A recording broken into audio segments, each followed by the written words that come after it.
आज की कहानी का नाम है अजनबी। अगर आप हमारी चैनल पर नए हैं तो सब्सक्राइब बटन पर क्लिक कर दीजिए। आपको हर रोज नई नई कहानियां सुनने को मिलेगी। तो आइए शुरू करते हैं आज की कहानी अजनबी।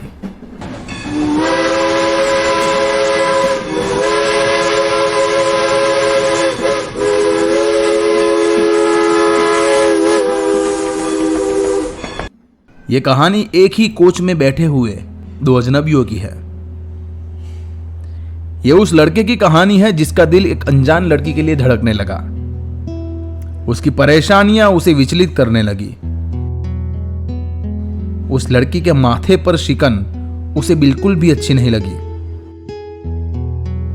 और फिर उसने ठान लिया कि वो उसकी मदद करेगा।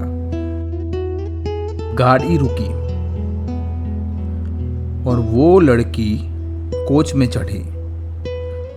जब कोच में वो लड़की चढ़ी, वो लड़का भी ट्रेन में सफर कर रहा था। उस लड़के को दिल्ली जाना था। स्लीपर के कोच में अपनी सीट पर आराम फरमा रहा था, तभी कोच में एक लड़की ने कदम रखा।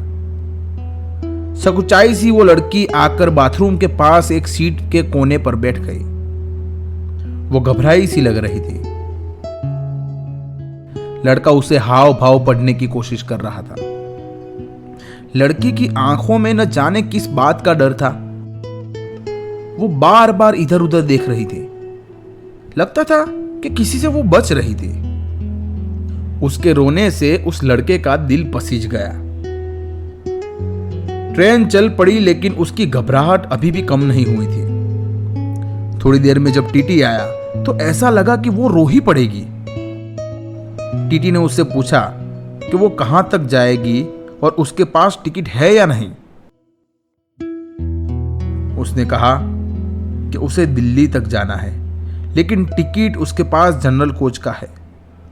कोच में किसी कारणवश वो चढ़ नहीं पाई तो वो यहां आकर बैठ गई। टीटी ने उससे पेनल्टी मांगी, मगर उसके पास पैसे नहीं थे। उसने टीटी को बोला कि उसके पास केवल 100 रुपए है, इसीलिए वो अगले स्टेशन पर ही जनरल में चढ़ जाएगी। उसने टीटी को बताया कि इमरजेंसी आने के कारण वो ऐसे ही घर से निकल आई है। लड़की परेशान है। लड़का यहां पर बेचैन हो गया है। उसकी मासूम सी आंखों से आंसू बह जा रहे हैं। टीटी ने उसे 100 रुपए की पेनल्टी पर ही स्लीपर यात्रा में यात्रा करने दी। लड़की ने उसका शुक्रिया अदा किया और चुपचाप वो अपनी सीट पर जाकर बैठ गई। उसके चेहरे पर अभी तक भी घबराहट थी। लड़के को यह सब देखकर बिल्कुल भी अच्छा नहीं लग रहा था। उसने सोचा कि शायद बेचारे के पास बिल्कुल भी पैसे नहीं है। तब लड़की ने किसी को फोन मिलाया और कहा, प्लीज दिल्ली स्टेशन पर कुछ भी करके पैसे भिजवा दो, नहीं तो आने में बहुत देर हो जाएगी। लड़के के मन में उथल पुथल हो रही थी। क्यों एक अनजान शख्स की परेशानी देखकर वो इतना परेशान हो रहा है। उसने उससे ध्यान भटकाने की कोशिश की, लेकिन उसकी नजरें उसके चेहरे पर आकर टिक जाती थी। बस अब तो बहुत हो गया। अब लड़के ने ठान ली कि वो उसकी मदद करके ही रहेगा। लड़के ने एक पेपर उठाया और 500 रुपए के साथ एक चिट्ठी लिखी। तभी उसी समय उसके कानों में एक आवाज सुनाई दी, चाय चाय बोलो भाई, चाय, गर्मा गर्म चाय। हाँ साहब, चाय बोलो। उसने दोनों एक साथ चाय वाले को दे दिया और उसने कहा कि वो जाकर वो लड़की को दे आए, और चाय वाले को हिदायत भी दी कि लड़की को यह बात ना बताए कि ये नोट किसने भिजवाया है। चाय वाले ने नोट लड़की को दी, पर लड़की नोट लेते वक्त बहुत ही परेशान लग रही थी। वो शायद सोच रही होगी कि इतनी रात को कौन यूं परेशान कर रहा है। उसने चिट्ठी खोली जिस पर लिखा था, मैं तुम्हें काफी देर से परेशान देख रहा हूं। मालूम है कि किसी लड़के का यूं रात में एक अजनबी लड़की को नोट भेजना बहुत ही अजीब लगता होगा और गलत भी है, लेकिन चाह कर भी मैं तुम्हें यूं परेशान नहीं देख पा रहा हूं।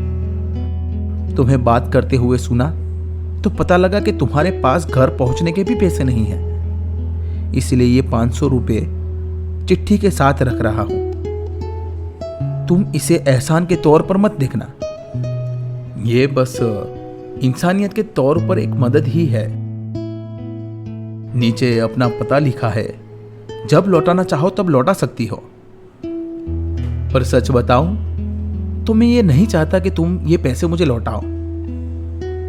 लड़की ने फौरन इधर उधर देखा, पर उसे कुछ भी समझ नहीं आया।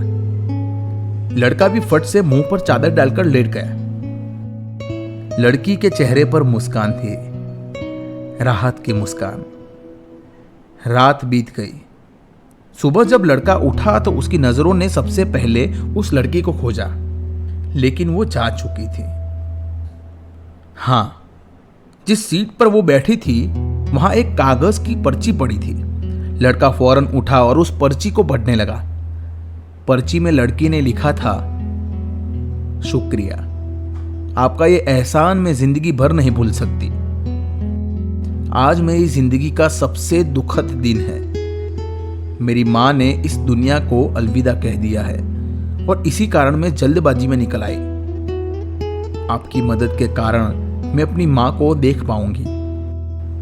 आपके पैसे जल्द ही लौटाने की कोशिश करूंगी। ये बात पढ़ते ही लड़के के चेहरे पर मुस्कान आ गई। अब वो बस इसी इंतजार में दिन काटने लगा। रोजाना पोस्टमैन से पूछता कि कोई खत आया है या नहीं, और जवाब में ना सुनकर निराश भी हो जाता। ये इंतजार लंबा ही होता जा रहा था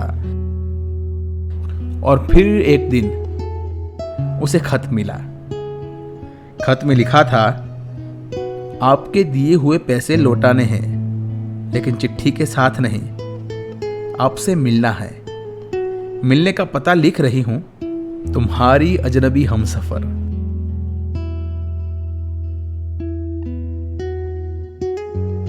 ये कहानी सुनी मैं, आपने सुनी कहानी जिसका नाम था अजनबी। अगर आपको हमारी कहानी पसंद आ रही है तो प्लीज सब्सक्राइब करिएगा, इससे हमें फायदा हो सकता है। और नई नई रोमांचक कहानियां सुनने के लिए सुनते रहे ये कहानी सुनी।